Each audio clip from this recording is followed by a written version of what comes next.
ఈ వాక్యాన్ని వీక్షిస్తున్న సహోదరి సహోదరులందరికీ క్రీస్తు పేరట వందనములు.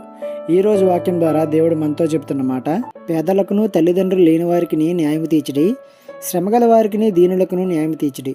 కీర్తన గ్రంథము 82వ అధ్యాయము 3వ వచనము. పేదలకు దీనులకు ఈ లోకంలో అన్యాయమే జరుగుతుందని మనందరికీ తెలుసు.